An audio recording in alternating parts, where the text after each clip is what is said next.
আজিয়ে প্রভাতে রবির কর, কেমনে পশিল প্রাণের পর, কেমনে পশিল গুহার ওপারে প্রভাত পাখির গান।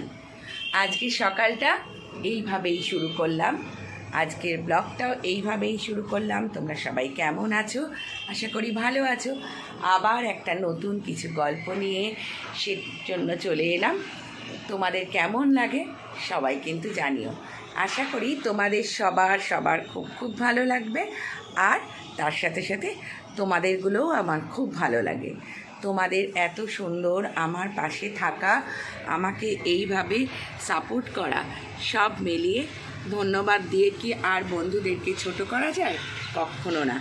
তাই শুধু প্রাণ ভরা ভালোবাসাটুকুই তোমাদের জন্য দিতে পারি। আশা করি তোমরা সবাই খুব ভালো আছো, খুব সুন্দর করে দিনগুলো কাটাচ্ছ। সঙ্গে সঙ্গে ফেসবুকেও অনেক টাইম দিতে হয় প্রত্যেককেই। তা যাই হোক, এইভাবেই আমাদের যেন প্রত্যেকের দিনগুলো ভালো মন্দ মিলিয়ে কেটে যায়।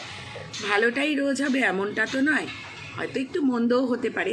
তা চলো যাওয়া যাক আজকে বাকি পর্বে কি কি গল্প আছে সেগুলো নিয়ে হাজির হই তোমাদের কাছে। তোমাদের সাথে আছি, তোমাদের সাথে থাকবো, পাশেও থাকবো।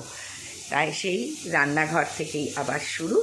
চলো, সুপ্রভাত জানিয়ে দিনের শুরুটা শুরু করলাম। আর তার সাথে সাথে মিষ্টি মিষ্টি বেশ কিছু ফুলগুলো খুব সুন্দর, আর রোদের আলোতে আরও ঝকঝকে দেখাচ্ছে। তারপরেই ঘরে এসে আবার নিজের কাজে লেগে পড়া, কারণ কর্মটাই তো মেন আমাদের ধর্ম, যেটা আমি শুনে এসেছি। কর্ম না করলে চলবে না, কারণ বাড়ির মানুষজনদেরকে তো আর না খাইয়ে রাখা যাবে না, যতই যাই হোক না কেন, সে মর্নিং ওয়াক করি বা না করি। বেশ এখন শীতকালে গুঁড়ি আলু উঠে গেছে, আশা করি তোমরাও পেয়েছো গুঁড়ি আলু। সেই গুঁড়ি আলু দিয়ে একটুখানি গুঁড়ি আলুর দম করব। আমি তোমাদেরকে দেখানোর চেষ্টা করছিলাম জিরে, ধনে এবং আদার গুঁড়ো। আমি কোনোদিনও আদা ডাস্ট ব্যবহার করিনি, এই প্রথমবার ব্যবহার করলাম বন্ধুদের মুখে শুনে, যে অনেক সময় তাড়াতাড়ির টাইমে আদার ডাস্ট, পেঁয়াজের ডাস্ট এবং রসুনের ডাস্টও পাওয়া যায়, কিনে রাখিস, কাজে দেবে। একটুখানি কাঁচা লঙ্কাগুলোকে ধুয়ে হাত দিয়ে ফাটিয়ে দিয়ে দিচ্ছিলাম, মানে কাঁচা লঙ্কাগুলোর সাথে যুদ্ধ করা আর কি। সত্যি কত কাজ না। তার সাথে সাথে ভাবি যে নিত্য জীবনের এই কাজকর্মের মাঝখানে এই মন রাখার পালাগুলো কিন্তু আমাদের লেগেই থাকে। মন না রাখতে পারলেই কিন্তু সমস্যা। যাক, তারপরে আমার আলুর দমটাও ফুটে উঠেছে। নুন, চিনি, হলুদ, মিষ্টি সব কিছু একসাথে দিয়ে, ঝালটা যেহেতু একটু বেশি হয়ে গেছিলো, তাই জন্য একটু মিষ্টিটাও আমি একটু অ্যাড করলাম। তারপরে একটু আলুগুলোকে দেখলাম খুন্তির দিয়ে বেশ পিটিয়ে, মানে মনে পড়ে গেল ছোটোবেলায় যখন ছেলে পড়াশুনো করতো না, বকার সাথে সাথে দুমদারাক্কা 2-4টে কিন্তু পড়েই যেত। যাক, ওই সমস্ত রান্নার পালা একটু সেরে বেরিয়ে পড়েছিলাম একটুখানি কেনাকাটি করব। হাঁটতে হাঁটতে দোকানে যেতে হঠাৎ মনে পড়ল একটু যদি ভিডিও ক্লিপ নেওয়া যায়, মন্দ হয় না তো, তাই জন্য সেটাও নিয়ে রেখেছিলাম। তা তোমাদের কেমন লাগে আমার ভিডিওগুলো অবশ্যই কিন্তু বলো।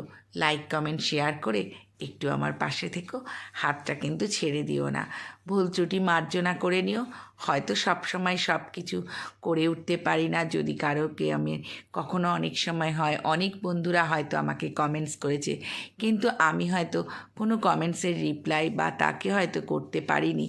অবশ্যই রাগ করো না, একটুখানি বলে দিও, নিশ্চয়ই পাশে গিয়ে দাঁড়ানোর চেষ্টা করব আপ্রাণ।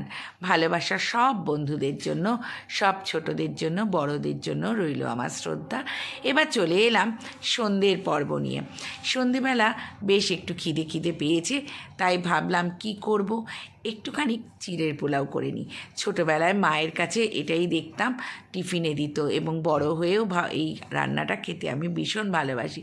তারপর এখন তো নিজেই গিন্নিমা আমি।